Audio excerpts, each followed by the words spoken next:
Sabda beliau, Allahumma wahai Allah, Allahumma wahai Allah, man waliya min amri ummati, man siapapun waliya yang mengurusi min amri ummati urusan umatku, syai'an sesuatu, fasyaqqa alaihim, kok kemudian dia mempersulit urusan umatku itu, fasquq alaih, maka sulitkanlah atas yang bersangkutan itu.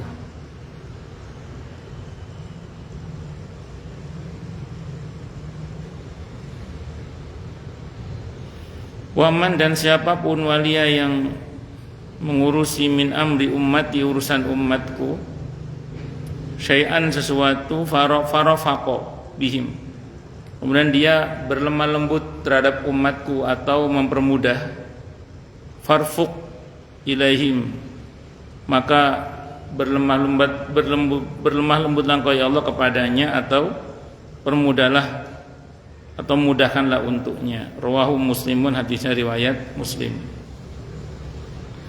Nabi mendoakan untuk siapapun yang diberi kuasa mengurusi urusan kaum muslimin, kok dia dengan sengaja mempersulit, maka Nabi meminta kepada Allah agar yang bersangkutan juga dipersulit. Nabi juga memohon kepada Allah, siapapun yang diberi kekuasaan untuk mengurus urusan kaum muslimin, kok dia mempermudah, maka Allah mudahkan. Nabi mohon kepada Allah agar urusannya dimudahkan. Maka kita ini sepatutnya lah ya, selalu mempermudah urusan sesama. Jangan senang mempersulit urusan sesama. Jadi kalau bisa dipermudah, jangan dipersulit. Di antara adab dalam berfatwa, ini bahkan dalam masalah agama maksudnya ya, itu dianjurkan seorang mufti itu memberikan jawaban yang memudahkan bagi umat, bukan jawaban yang mempersulit. Jadi kalau ada jawaban yang lebih memudahkan, selama itu bukan durhaka kepada Allah, maka yang ditempuh adalah memberikan jawaban yang memudahkan itu, bukan yang mempersulit. Itu diantara adab dalam memberikan fatwa. Makanya Siti Aisyah radhiyallahu anha, beliau wanti-wanti kepada orang yang hendak berfatwa. Kata beliau, bahwa ya orang yang mau berfatwa itu dipikir dulu gitu loh fatwanya sebelum disampaikan. Apakah dengan fatwanya itu orang akan semakin dekat dengan agama ini, atau justru lari dari agama ini. Jadi jangan sampai kita ini memberikan fatwa yang berat sehingga alih-alih orang senang malah benci gitu loh. Jangan sampai begitu. Bisa dimengerti nggih insyaallah nggih. Itu seperti itu. Pun lanjut. Wa an Abi Hurairah radhiyallahu anhu,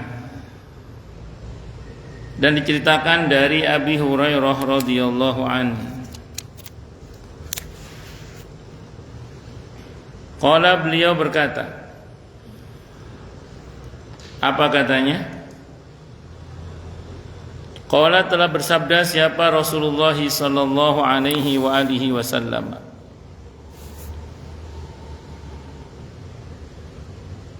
apa kata Nabi? Kanat Banu Israil, adalah siapa Bani Israel,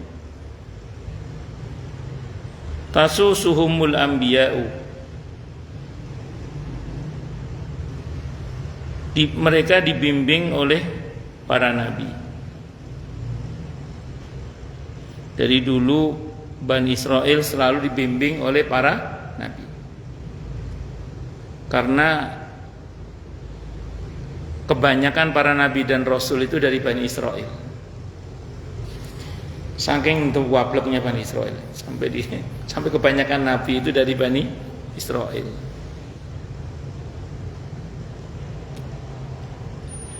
Kullama halaka nabiyyun khalafahu nabiyyun. Setiap kali wafat seorang nabi, maka akan diganti dengan nabi yang lain. Terus begitu, tidak pernah terputus, Pak. Pokoknya Nabi Musa wafat, ada nabi lain setelahnya. Kalau nggak salah Nabi Yusa setelah itu. Setelah Nabi Yusa wafat ada lagi terus, itu nggak pernah berhenti pokoknya. Sampai Nabi Isa alaihissalam. Terakhir Nabi Isa alaihissalam. Untuk Bani Israel ya.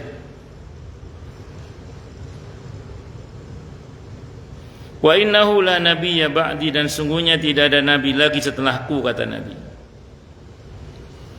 Kalau nabi aja nggak ada, apalagi rasul. Jadi setelah Nabi tidak ada, setelah Nabi Muhammad sallallahu alaihi wasallam tidak ada nabi lagi. Kalau ada yang ngaku nabi setelah Nabi Muhammad sallallahu alaihi wasallam, berarti nabi palsu. Di Bandung kalau nggak salah ada Nabi Asep. Tidak benar. Nabi itu akan selalu dipilih oleh Allah dari yang nasabnya mulia, bahkan paling mulia. Para nabi semua nasabnya mulia, nggak ada yang nggak mulia nasabnya itu. Yang kedua, para nabi itu selalu yang paling ganteng dari kaumnya. Gitu. Jadi kalau ada hari ini orang ngaku nabi, kok masih banyak yang lebih ganteng dari dia, berarti bukan nabi berarti. Nabi itu paling ganteng dari kaumnya, itu paling ganteng. Itu Nabi Muhammad sallallahu alaihi wasallam, karena beliau untuk seluruh umat manusia sepanjang hingga akhir zaman, maka beliau yang paling ganteng dari seluruh umat manusia hingga akhir zaman. Itu Nabi Muhammad sallallahu alaihi wasallam. Karena manusia itu lebih condong mudah diatur oleh orang yang nasabnya mulia. Dan yang kedua, manusia itu lebih mudah dipimpin oleh orang yang tampilannya menarik gitu aja. Itu secara sunatullah itu gitu.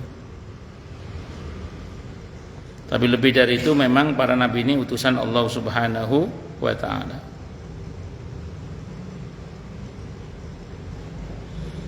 Wa sayakunu ba'di khulafa'u fayaksurun, mohon maaf. Dan akan ada sepeninggalku nanti, kata Nabi, para khalifah, bahkan akan sangat banyak. Terbukti sepeninggal Nabi memang banyak khalifah. Khalifah Abu Bakar As-Siddiq radhiyallahu an, Khalifah Umar bin Khattab radhiyallahu an, Khalifah Utsman bin Affan radhiyallahu an, Khalifah Ali bin Abi Thalib radhiyallahu an, itu Sayyidina Hasan, Khalifah Sayyidina Hasan radhiyallahu an, terus Sayyidina Muawiyah radhiyallahu an, terus khalifah. Walaupun sebenarnya sistem kerajaannya di Perdaulah Bani Umayyah, terutama pasca wafatnya Muawiyah bin Abi Sufyan, itu sebenarnya sudah bukan khalifah lagi, tapi sudah raja sebenarnya. Karena sistemnya itu sudah kerajaan sistemnya. Ya, yang khilafah ala minhajin nubuwah itu dari zaman Abu Bakar As-Siddiq radhiyallahu anhu sampai Sayyidina Hasan, sampai dilimpahkan ke Muawiyah, dari Muawiyah ke Zaid bin Muawiyah ke Yazid bin Muawiyah radhiyallahu dari Muawiyah radhiyallahu anhu ke Yazid bin Muawiyah, itu sudah kerajaan sudah itu sebenarnya. Tapi masih disebut khalifah. Harun Ar-Rasyid panggilannya juga masih khalifah Harun Ar-Rasyid. Karena memang sistem pemerintahannya memang menggunakan sistem pemerintahan Islam. Qalu, mereka bertanya, fama ta'muruna, maka apakah yang kau perintahkan pada kami wahai Rasulullah? Qala, Nabi bersabda, aufu bi bai'atil awwali thumma a'tuhum haqqahum was'alullaha alladzi lakum fa innallaha sa'iluhum amma star'ahum, muttafaqun alaihi Bukhari Muslim. Kata Nabi, tepatilah baiat kalian yang pertama ini, kemudian berikanlah kepada mereka apa yang menjadi haknya, dan bermohonlah kepada Allah agar apa yang menjadi hakmu dipenuhi, karena sesungguhnya Allah akan meminta pertanggungjawaban kepada mereka tentang bagaimana cara mereka memimpin umat. Hadisnya riwayat Bukhari dan Muslim. Nah, ini menunjukkan Bu bahwa setiap pemimpin itu nanti akan dimintai pertanggung jawabannya. Keenak-enakan gitu maksudnya itu. Nah, yang menarik adalah penuhi hak-hak mereka, kewajiban kita sebagai warga negara ya kita laksanakan sebaik mungkin. Terus mengenai hak kita, fokus pada memohon kepada Allah ya, agar hak kita dipenuhi oleh Allah Subhanahu wa taala. Nabi mengajarkan tidak usah banyak berharap sama makhluk deh. Berharaplah hanya kepada Allah. Paham namanya? Jadi nggak usah banyak berharap kepada, nggak usah berharap sama makhluk malah. Berharaplah hanya kepada Allah saja mengenai hak-hak kita. Tapi bukan berarti kita lantas berdiam diri untuk sebuah kemungkaran yang terjadi. Tetap amar ma'ruf nahi munkar kita lakukan. Minimal ya tentu sesuai dengan kapasitas kemampuan kita ya. Kalau kita punya kekuasaan, cegah dengan kekuasaan kita. Kalau nggak punya kekuasaan, dengan ilmu, dengan lisan, nasihat. Kalau bahkan dengan ilmu kita tidak mampu, dengan nasihat kita tidak berani, minimal dengan hati. Dengan hati, ingkari kemungkaran yang kita lihat itu. Terus syukur-syukur doakan. Ngaten nggih. Syukur-syukur napa? Doakan. Pun lanjut. Wa an A'id bin Amr, dan cerita dari A'id bin Amr radhiyallahu anhu annahu sungguhnya beliau dakhala masuk ala Ubaidillah, atas Ubaidillah ibn Ziyad. Faqala, maka beliau berkata, ai bunayya, hai anakku, ini sungguhnya aku sami'tu mendengar Rasulullah sallallahu alaihi wasallam yaqulu, beliau bersabda, inna syarri'ai al-hutamatu fa iyyaka an takuna minhum, sesungguhnya pemimpin yang paling jahat adalah pemimpin yang lalim, maka jangan sampai kamu termasuk golongan mereka. Hadisnya muttafaqun alaihi Bukhari Muslim. Saya sampaikan kemarin ya, kalau yang jahat perseorangan, yang dijahati paling 1-2 orang. Nggih. Kalau yang jahat perseorangan, yang dijahati paling hanya 1-2 orang. Tapi kalau yang jahat Pak RT, se-RT bisa kena imbas kejahatannya. Ada Pak RT sentimen sama RT sebelahnya. Ini kisah nyata Bu. Jadi ada Pak RT sentimen sama RT sebelah. Itu perbatasan RT sebelah kan berdua itu jalannya. Sama RT sebelah ditutup. Wah, itu saja udah menyulitkan warga itu. Ada kejadian itu. Gara-gara sentimen pribadi, jalan ditutup, sudah dengan ditutupnya jalan itu sudah cukup menyulitkan warga udah itu. Itu baru tingkat nomor RT. Bayangkan kalau di atasnya lagi Pak Lurah, di atasnya lagi Pak Camat, dan lain-lain. Itu padahal hanya gara-gara sentimen nomor pribadi. Kok nggak bisa membedakan mana kepentingan umum, mana kepentingan pribadi? Yang terdampak itu umat. Ya tadi hadisnya, muttafaq. Sahih Muslim.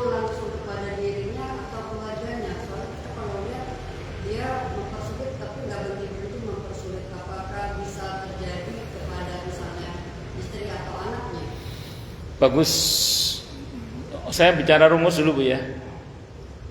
Prinsipnya seseorang itu tidak akan menanggung dosa orang lain. Itu dulu ya prinsipnya. Alla taziru waziratun wizra ukhra. Jadi secara umum anak istri dari yang bersangkutan itu tidak akan menanggung dosa bapaknya kalau dia anak, kalau istri dosa suaminya. Kecuali loh ya, anaknya dukung, istrinya dukung, berserikat mereka dalam dosa. Kenapa? Karena mendukung kemungkaran dan kemaksiatan. Satu dulu Bu ya. Tapi ingat, monggo, perbuatan dosa itu kalau menimbulkan konsekuensi, maka konsekuensinya itu tidak hanya mengenai yang zalim saja. Kanan kiri, depan belakang, atas bawah bisa kena dampaknya. Al-Anfal ayat 25 itu. Surah ke-8 ayat 25 betul. Kata Allah, wattaqu fitnatan la tusibannal ladzina zalamu minkum khassah. Takutlah kalian pada bencana atau azab yang kalau turun itu tidak hanya mengenai yang zalim saja.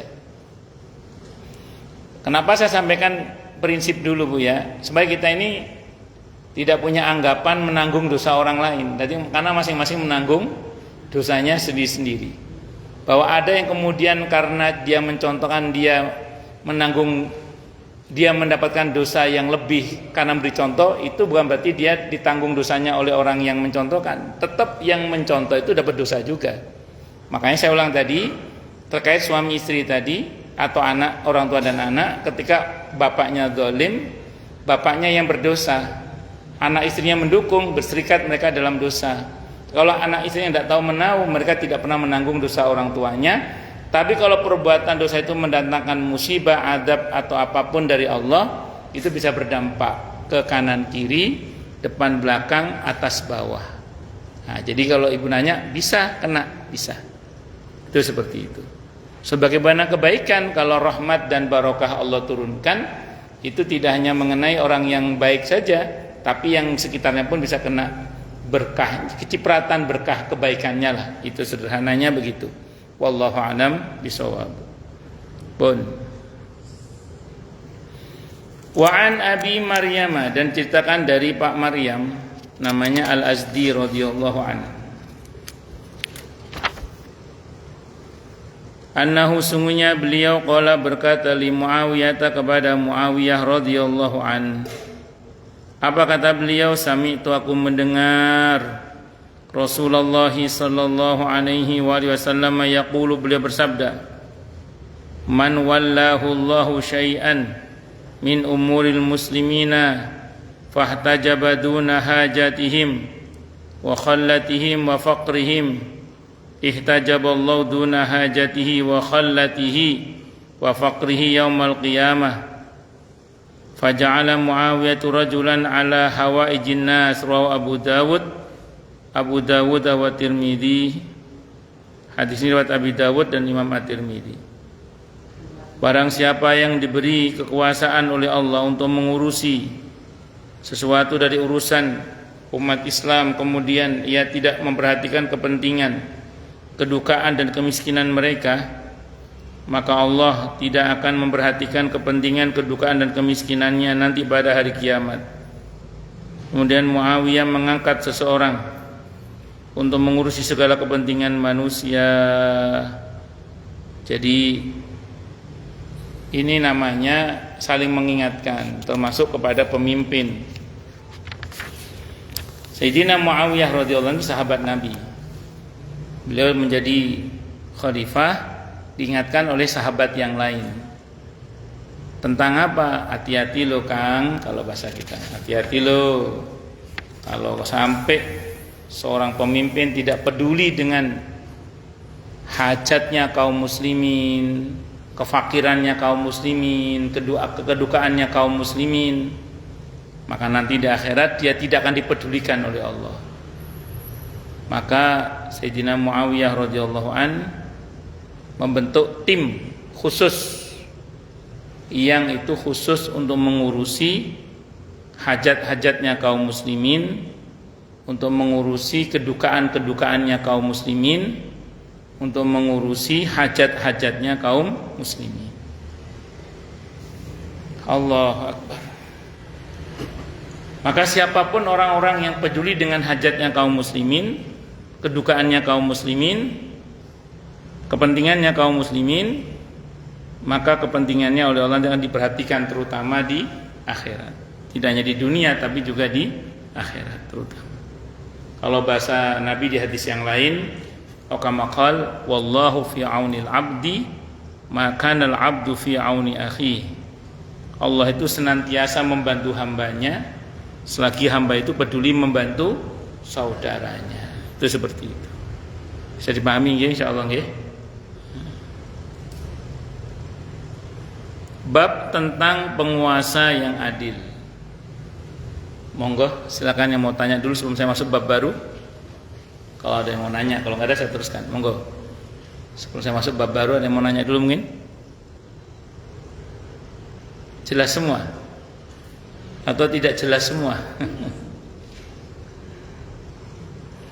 Jelas semua nggih? Ya udah jelas semua. Saya teruskan berarti. Bab tentang penguasa yang adil. Sebenarnya nggak hanya penguasa sih, kita pun harus bersikap adil sebenarnya. Adil itu apa sih?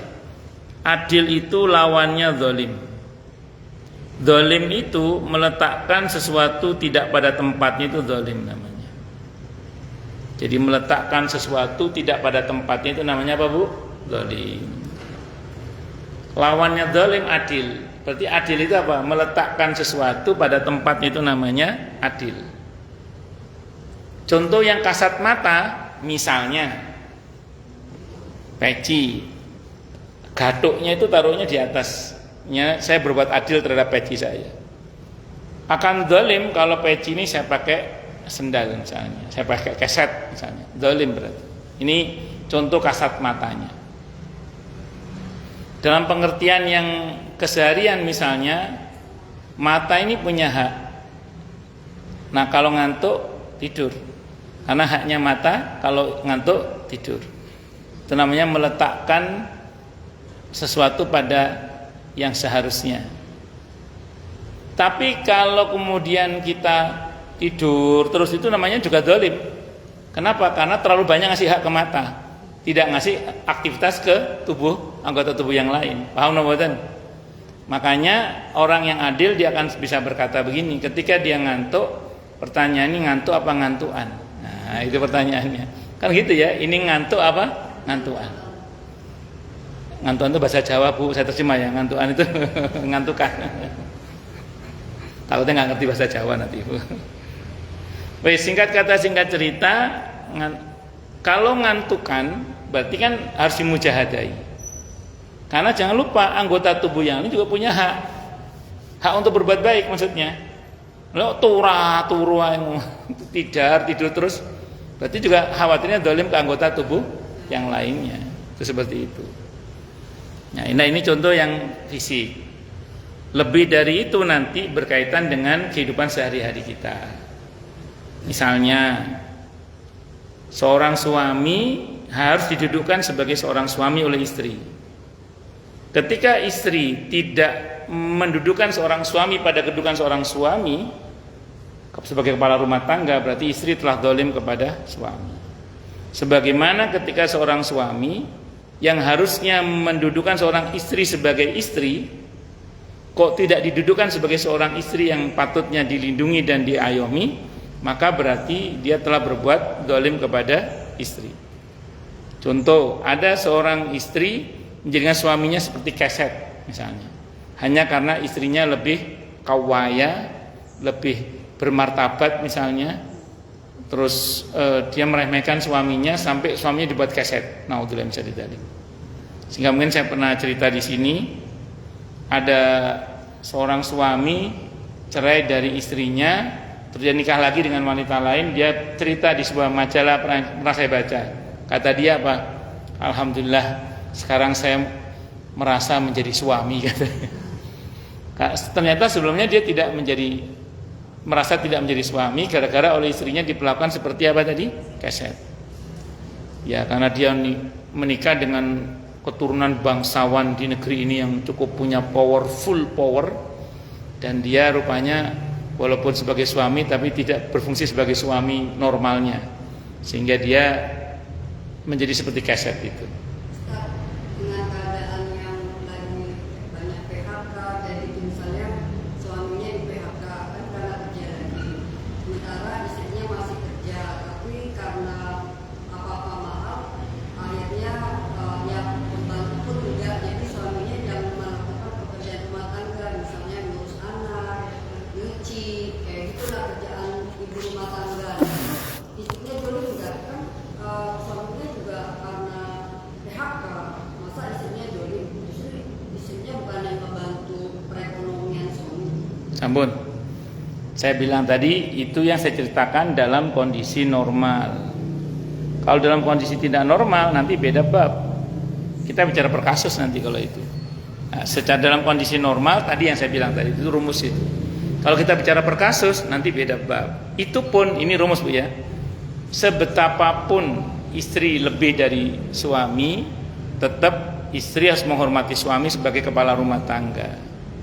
Sebetapapun suami lebih dari istri, suami tetap harus menghormati istri dan berterima kasih kepada istri sebagai penjaga gawang di dalam rumah tangganya misalnya. Harus ada saling memang. Tapi saya ulang, yang saya cerita tadi dalam kondisi normal. Normalnya tadi. Dalam kondisi tidak normal, kita bicara per kasus nanti. Dan masalah rumah tangga itu dinamis. Ya bahwa sesekali ibu ada capek-capeknya, kadang ya nyelatu sing lanang ya wis. Allah Maha tahu lah. Bukan karena sengaja tapi karena cawapek misalnya. Pun lanjut nggih. Terus sampai mana tadi? Nah, saya contohkan gini, itu contoh dari istri ke suami ya. Contoh yang lain misalnya, saya contohnya jadi keset tadi Bu. Kalau soal tadi itu tidak jadi keset, lebih pada job description aja, pembagian tugas. Nah, saya contoh yang lain misalnya, sekarang suami yang ke istri misalnya. Ada nggak seorang suami yang memperlakukan istrinya itu sebagai jongos misalnya? Oh banyak ya. Ya. Nggak, tunggu dulu. Ya, oke.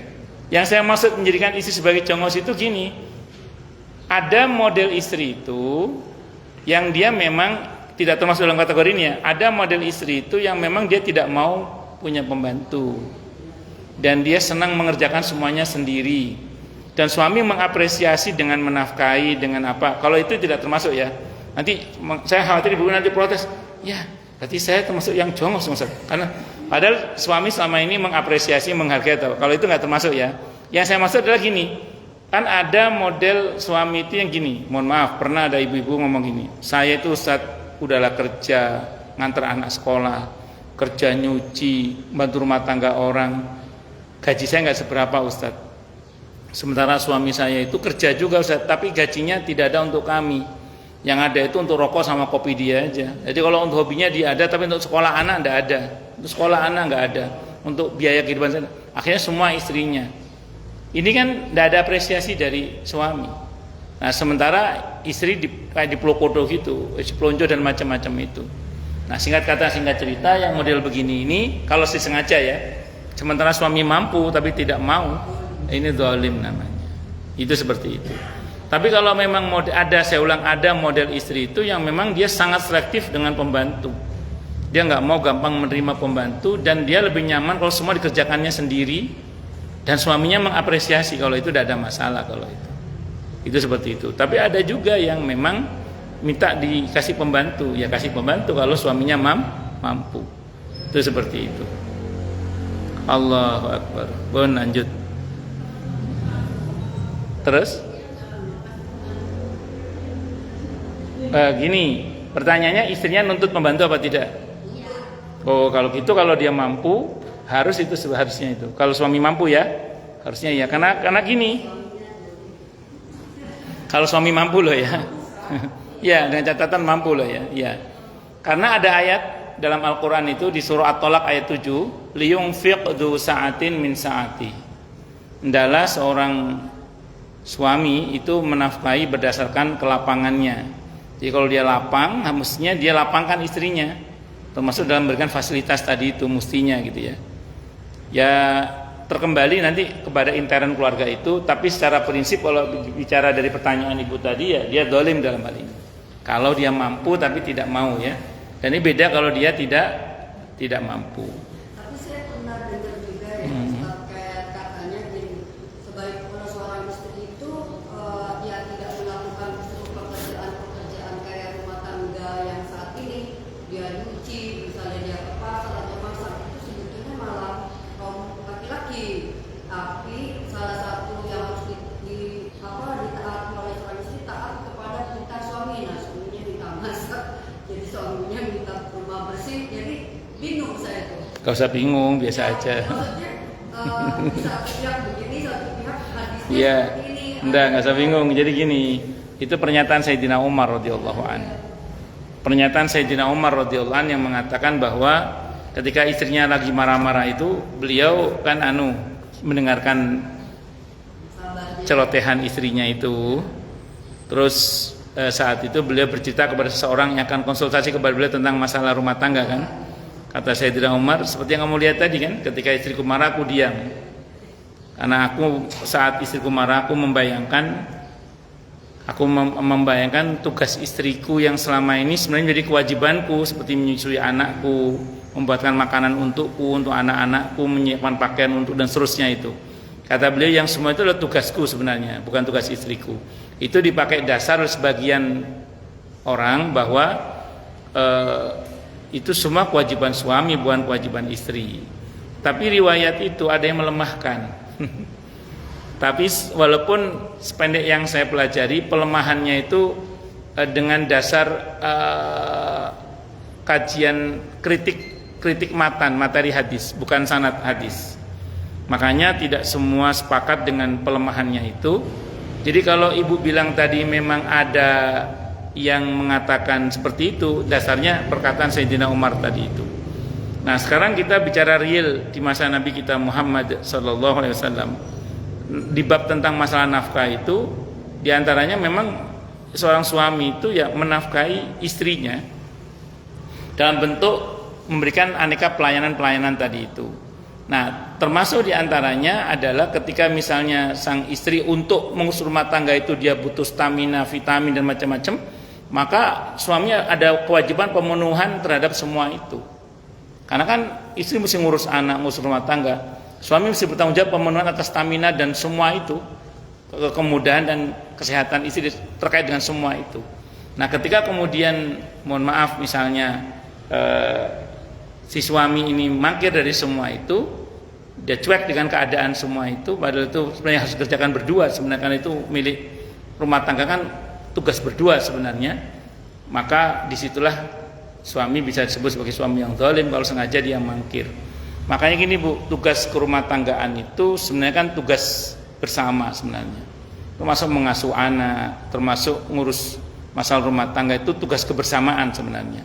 Di situ diperlukan adanya saling di situ, tidak paling tapi saling.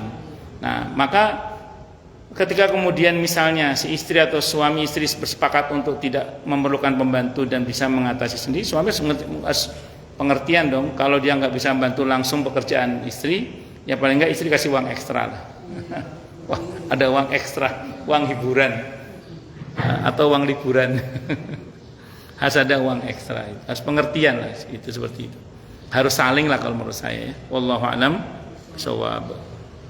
Ya pokoknya suami istri harus saling, bukan paling, harus saling. Kudu ngerteni sing wedok yang ngerteni sing lanang yang kudu ngerteni sing wedok. Harus saling itu pokoknya. Itu kalau begitu harus, saya terjemah ya Bu ya. Suami harus pengertian kepada istri harus pengertian kepada suami, harus saling, bukan siapa yang paling ya. Sudah saya terjemah ya Bu ya. Takutnya nanti kalau saya ngeremeng ibu tidak ngerti terjemahan ya. Bisa dimengerti ya Bu ya, insyaallah ya. Insyaallah. Bon, lanjut. Sampai mana tadi? Bab baru. Bab tentang penguasa yang adil. Ya, kalau adil berarti menempatkan sesuatu pada tempatnya. Seorang suami memfungsikan istri sebagai istri memfungsikan suami sebagai suami. Kalau anak memfungsikan orang tua sebagai orang tua yang dihormati. orang tua memfungsikan anak sebagai anak yang disayangi, terus gitu aja. Nah, terus pembantu rumah tangga, karyawan itu diperlakukan dengan cara yang baik. Itu namanya adil namanya. Meletakkan sesuatu pada tempatnya, itu adil namanya. Atau adil itu ada yang mengartikan memberikan kepada yang berhak haknya dengan cara yang termudah. Itu namanya adil. Berarti zalim tidak memberikan kepada yang berhak haknya dengan cara yang mudah, itu zalim berarti. Contoh, waktunya bayar utang, dia mudah bayar utangnya. Nah, berarti masuk dalam kategori orang yang adil, tidak zalim berarti. Ada orang itu waktunya bayar sengaja ditunda padahal dia mampu, zalim namanya. Kalau dia tidak mampu padahal sudah harus bayar, paling enggak WA. Bu, mau ada pemberitahuan lah. Bu, mohon maaf, belum bisa menepati janji bayar utang. Insya Allah segera akan saya kabari kalau setelah ada pemberitahuan, supaya orang yang menghutangi itu tenang hatinya dalam pengertian ada kabar, berarti masih ingat dia. Kan ada orang itu bertanya-tanya, iki wong eling opo gak, nakal opo gak itu. Wah, Ustaz takut dicelatu, resiko. Lah kan betul kan, saya nggak dicelatu orang, dicelatu oleh orang yang ngutang itu resiko. Daripada kita berdosa, sampaikan aja. Yang penting kita tidak bohong. Yang penting kenapa tidak bohong dan jujur, itu seperti itu. Apalagi berkaitan dengan hak orang lain. Nun sewu nggih, panjenengan ada orang bekerja pada panjenengan. Sudah waktunya digaji, nggak digaji-gaji. Itu harus minta maaf itu kalau misalnya kita nggak bisa tepat waktu, misalnya janji gajinya per tanggal 1 misalnya gitu. Terus tanggal 1 kita belum bisa gaji. Harus minta maaf itu supaya dia jelas, enggak deg-degan, aku digaji apa enggak ya. Harus ngomong, Bu, Bi, mohon maaf ya, belum bisa tepat waktu gaji, ini Bapak lagi keluar negeri, belum bisa transfer misalnya. Karena nggak punya e-banking Bapak misalnya gitu, misalnya. Singkat kata singkat cerita, yang penting ngomong, jangan tidak ngomong.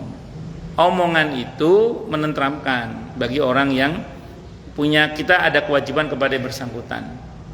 Wis gak dibayar, gak tahu dikabari, itu deg-degan, ini bayar apa dibayar apa. Saya pernah mengalami dulu ketika saya ngajar di sebuah SD negeri dulu. Saya honorer saat itu. 3 bulan kalau nggak salah itu. Ya saya masuk aja santai itu. Saya itu masih muda, masih mau kerja bakti masih. Saya guys tua, males ya. Dulu masih muda kan semangat aja. Tapi saya nggak pernah nuntut, saya minta sama Allah aja. Kok satu saat tanpa pemberitahuan itu tahu-tahu kok dikasih semua, ya alhamdulillah. Padahal saya tahu uang masuk terus, karena kan itu biasanya dari saweran apa namanya. Saya tahu. Tapi memang saat itu kepala sekolah saya agak-agak endablek. Itu seperti itu. Ya. Jadi kadang di dalam dunia dakwah itu seperti itu jamak terjadi juga kadang. Tapi ya serahkan sama Allah aja. Tidak biasa nuntut ke makhluk, mohon sama Allah saja. Karena ganti dari Allah itu seringkali lebih baik. Bahkan ada beberapa itu sampai meninggal. Nggak dikasih. Tapi tidak apa-apa, sudah saya maafkan. Ada yang begitu. Kenapa? Karena memang prinsip kita itu dakwah kan karena Allah. Ya mintanya sama Allah bukan sama makhluk, gitu aja. Itu ada yang seperti itu. Beberapa sampai meninggal. Kata Tungano mati, saya maafkan kok. Sampai mati dewi. Bismillah. Tapi sudah saya doakan yang baik-baik. Itu ada yang model-model begitu, itu ada. Allah. Nah, karuan kalau jelas ada, gak usah cerita, males. Lanjut. Pokoknya berkaitan dengan adil tadi ya, berkaitan dengan hak itu. Mboten nggih, pokoknya mboten nggih. Ini saya cerita gini untuk diri kita masing-masing, maksud saya sendiri ya. Jangan sampai kita mengabaikan berkaitan dengan hak orang lain.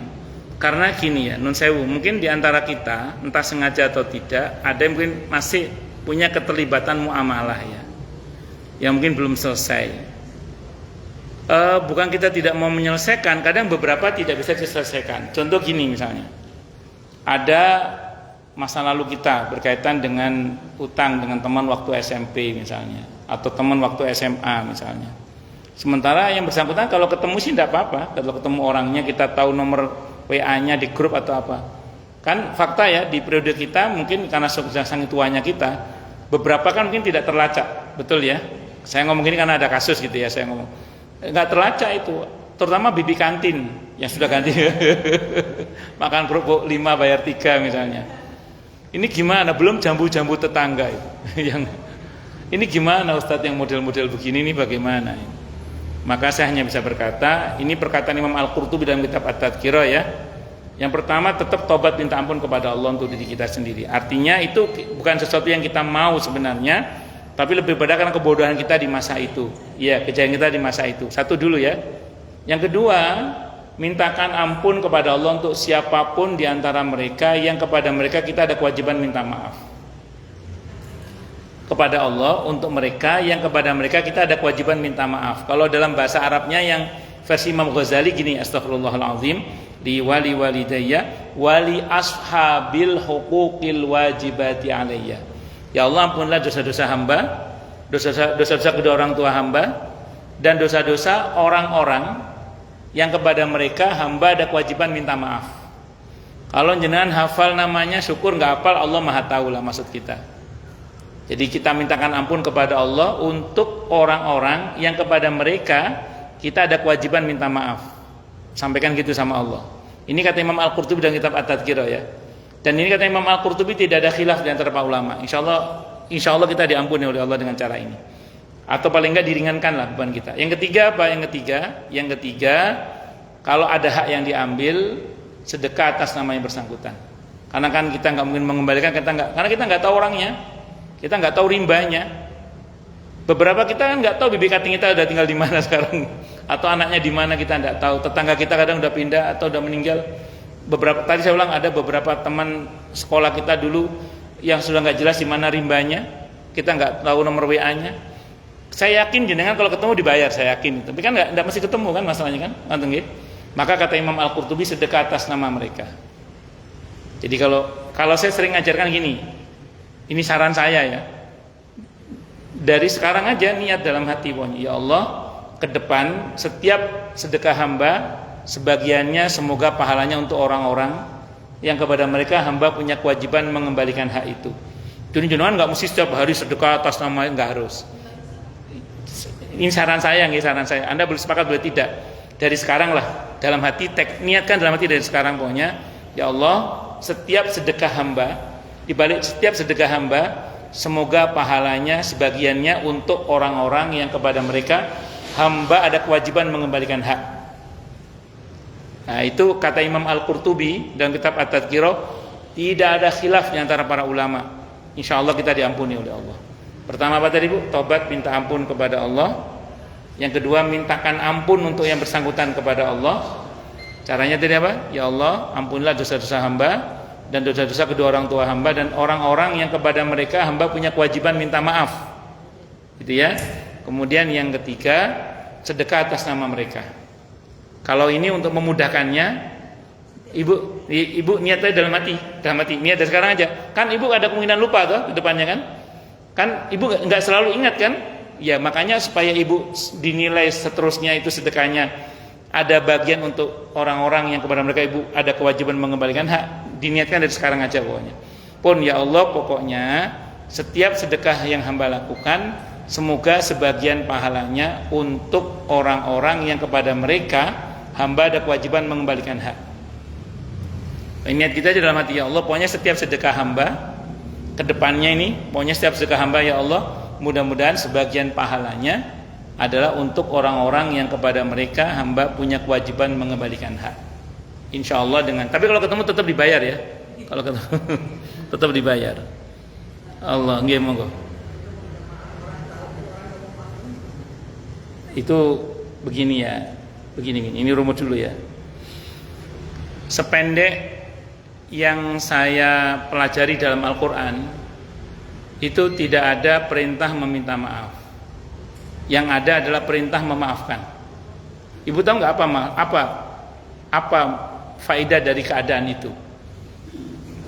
Allah tidak perintahkan kita meminta maaf. Iya, Allah tidak perintahkan kita meminta maaf, tapi Allah perintahkan kita untuk memaafkan. Ibu tahu paham maksudnya apa? Agar orang tidak seenaknya berbuat zalim terus minta maaf. Bisa dipahami? Jadi perihal gampang nanti minta maaf, soal dia tidak makan urusan dia dengan Allah, nggak bisa gitu. Ini mengingat memang kalau berkaitan dengan hakul adami, memang kondisinya agak sulit, tidak mudah memang. Kalau Allah mudah, karena Allah itu apian, zatnya apian. Tapi kalau makhluk kan tidak. Maka pertanyaan gini Bu Dafri, ketika ibu misalnya atau kita ya minta maaf, pertanyaannya, kita kira-kira kezaliman yang kita lakukan itu apa? Sengaja atau tidak? Kadarnya bagaimana? Terus dengan kita minta maaf itu saja, kira-kira dalam ukuran kita itu memang patut dimaafkan atau tidak untuk ukuran dia misalnya. Kalau kita sudah berusaha semaksimal mungkin untuk meminta maaf, tapi dia masih tidak memaafkan, itu betul urusan dia dengan Allah. Tapi kalau kita belum maksimal nggak bisa. Contoh kasus, ini contoh kasus. Ada orang sebut saja misalnya berkaitan dengan hutang piutang misalnya gitu ya. Terus kemudian dengan seenaknya dia mengatakan minta maaf. Oh nggak bisa, bayar dulu uangnya. Jadi pantas kalau dia tidak maafkan, kita belum bayar uangnya. Kalau kita bayar utangnya, baru kita minta maaf. Kok dia tidak memaafkan, itu urusan dia dengan Allah sudah. Nah sama dengan ketika kita sudah betul-betul menyampaikan, Mbak maaf ya, aku kemarin mungkin banyak berbuat dosa sama sampean. Apa yang bisa saya lakukan supaya sampean tidak lagi kecewa dengan saya. Selama itu tidak melanggar saya, akan saya lakukan misalnya. Kita sudah berusaha baiklah sama dia, tapi kok masih dia tolak terus, itu urusan dia dengan Allah. Apa ada yang begitu Ustaz? Ada. Saya punya jamaah itu, dia awalnya teman dekat. Suatu saat saking dekatnya, si temannya kan butuh duit ya. Kata temennya itu gini, "Dah ini kartu kredit saya pakai aja deh. Pakai aja kartu kredit saya, nanti kamu bayar sama saya nanti." Saking percayanya sama teman dekatnya itu. Suatu saat belakangan ketahuan suaminya naksir sama jamaah saya ini. Bukan selingkuh ya, tapi suaminya naksir sama jamaah saya ini. Ketahuan sama siapa? Istrinya.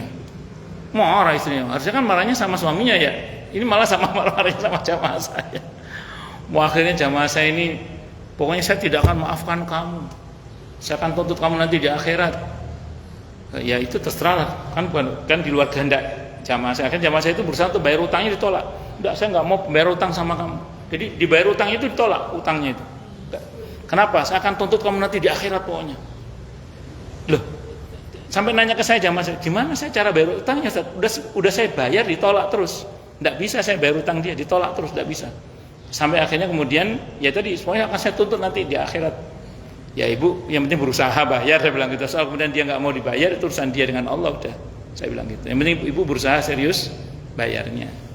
Nah, karena itu kan bab yang di luar kendali manusia, itu kendali person tadi itu. Karena kan berkaitan dengan rasa orang lain tadi itu. Bisa dimengerti ya? Nah, itu jadi ceritanya panjang itu.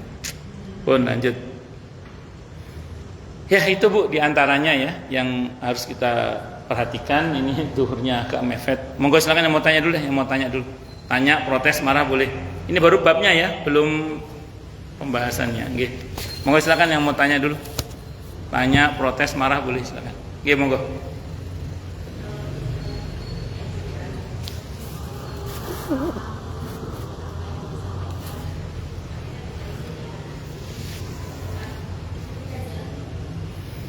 Ceritanya ibu ikut kajian, terus ibu tidak paham isinya, terus ibu isi dengan baca Al-Quran. Pertanyaannya ibu di mana bacanya? Di mana? Kayak depan gini, ibu. Kalau ibu di depan ustadznya begitu, kayaknya zalim kalau itu. Ya karena pasti itu mengganggu konsentrasi ustadznya itu. Kecuali ibu di balik tabir ya, di balik tabir yang tabirnya ustadznya nggak ngelihat.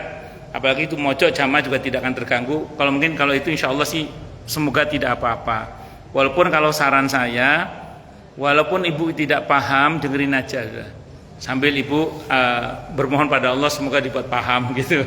Ya karena sebenarnya paham atau tidak pahamnya itu kembali pada apakah Allah akan berikan pemahaman kepada kita atau tidak sebenarnya ya. Saya kira itu. Wallahu a'lam bishawab.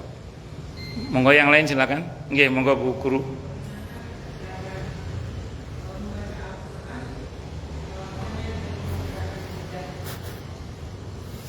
membaca Al-Quran hanya dengan menggerakkan lidah. Bagaimana hukumnya gitu ya? Ini konteksnya apa? Sholat atau di luar sholat? Oh, di luar sholat berarti ya. Baik. Prinsipnya Al-Quran itu dilihat saja sudah berpahala. Taruhlah misalnya kita membaca Al-Quran itu dengan melihat mushaf. Melihat saja itu sudah berpahala insya Allah. Melihat saja itu berpahala. Karena termasuk yang berpahala itu melihat mushaf, melihat tulisan Al-Quran itu sudah berpahala insya Allah. Kita baca dalam hati itu juga sudah berpahala.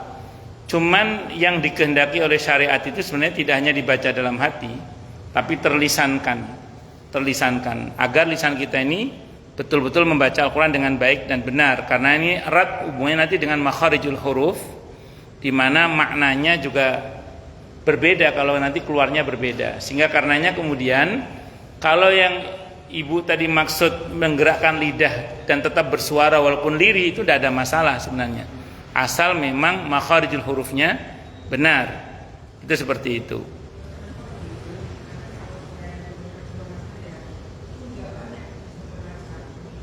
Itulah kenapa saya bilang tidak apa-apa walaupun lirih, tidak ada masalah. Walaupun kan lirih itu suaranya misalnya a'udzubillahi minasyaitonirrajim bismillahirrahmanirrahim gitu kan, misalnya tidak ada masalah, nggak harus keras, tidak harus keras. Wallahu a'lam bishawab. Oke, monggo yang lain silakan kalau ada. Kalau nggak ada berarti jelas semua atau tidak jelas semua. Oke, monggo Bu, monggo. Monggo.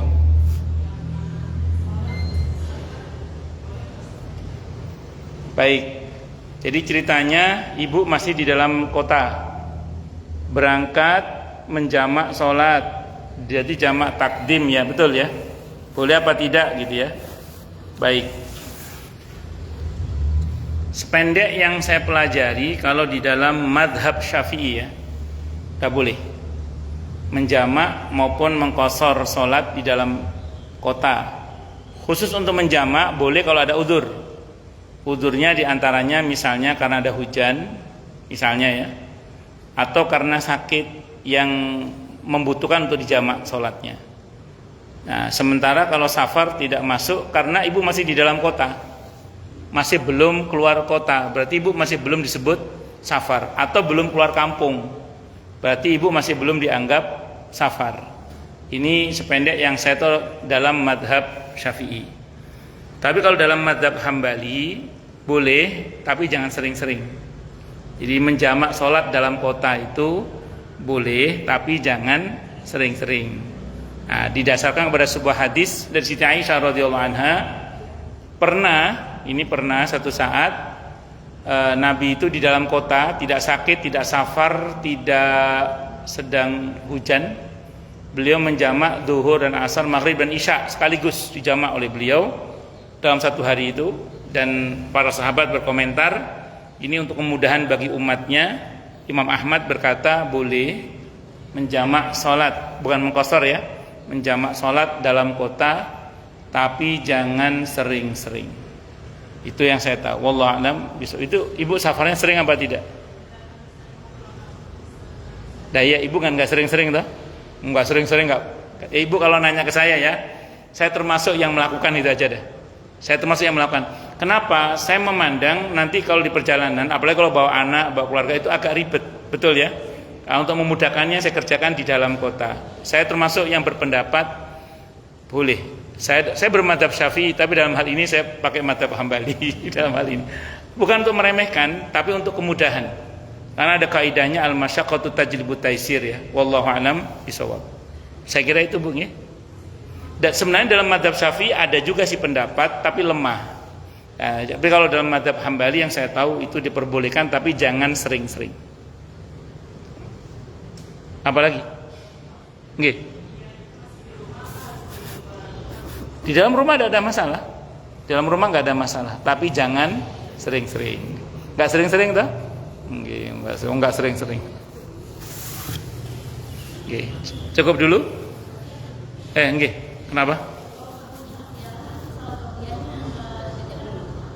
Gini, kalau kesiangannya kelewat waktu, ada dalam Jawahirul Bukhari, Nabi tetap qobliyah subuh, sholat subuh. Kalau kesiangannya sampai keluar waktu. Tapi kalau ibu bangun mepet, waktu subuh sudah tinggal 5 menit. Kalau ibu pakai qobliyah subuh, takutnya nanti hilang waktu subuhnya. Makanya betul sholat subuh dulu. Jangan sampai ibu kehilangan waktu sholat subuh. Adapun setelah nanti ibu sholat subuh, ibu kerjakan mengqadha qobliyah subuh boleh, tidak ada masalah. Wallahu a'lam bishawab.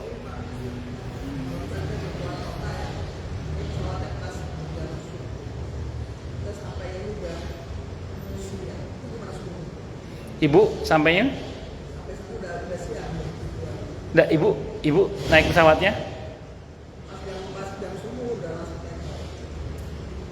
Oh, terus sholat subuhnya di mana gitu? Di pesawat sholat subuhnya. Di pesawat. Nanti sampai di tempat ibu ulangi lagi aja untuk ketenangannya. Ibu tayamum. Kalau masih punya wudhu dari darat tadi, ibu kerjakan sholat subuh di atas pesawat itu. Nanti sampai di lokasi namanya i'adah. 4 madhab mengatakan bahwa sholat di atas kendaraan itu wajib diulang. Kecuali ibu bisa mengerjakan sempurna seperti di atas kapal laut, bisa menghadap ke arah kiblat, berdiri dan seterusnya, itu baru ibu boleh tidak mengulang. Itu pun masih beda pendapat. Kalau di pesawat yang notabene ibu duduk dan seterusnya dan tidak bisa menghadap ke arah kiblat sebagaimana mestinya, berarti 4 madhab yang saya tahu wajib mengulang.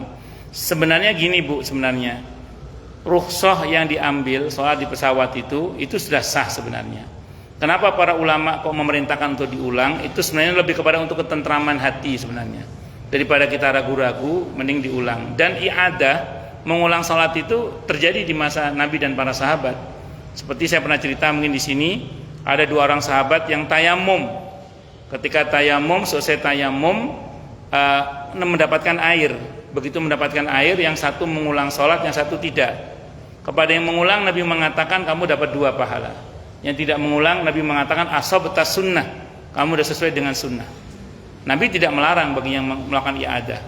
Nah, sependek yang saya tahu, ibu tetap sholat subuh di atas pesawat itu. Nanti sampai di lokasi, ibu i'adah mengulang sholat subuhnya. Itu yang saya tahu pendapat 4 madhab begitu. Wallahu a'lam bishawab. Kapan saja, niat sholat subuh biasa aja. Iya. Enggak harus begitu. Enggak harus bilang ya ada satu biasanya. Dan bisa di luar waktunya begitu sampai tidak ada masalah. Wallahu a'lam bishawab. Cukup dulu ya. Kita tutup dengan hamdalah. Alhamdulillahirabbil alamin. Semoga kajian kita bisa bermanfaat, mubarakah fi dini wa dunya wal akhirah untuk kita, keluarga kita dan seluruh umat Islam semuanya, dan mudah-mudahan kita semua dijadikan oleh Allah sebagai orang-orang yang sukses dunia akhirat, selamat dunia akhirat, bahagia dunia akhirat, dan dipermudah setiap urusan kita oleh Allah fi dini wa dunya wal akhirah. Semoga Allah limpahkan hidayah selalu untuk kita, semoga Allah tingkatkan selalu hidayah untuk kita, dan semoga Allah berikan hidayah untuk siapapun yang melihat kita. Subhanakallahumma bihamdika asyhadu an la ilaha illa anta astaghfiruka wa atubu ilaik. Sallallahu alaihi Muhammad wa ala alihi wasallam. Saya mohon maaf. Assalamualaikum warahmatullahi wabarakatuh.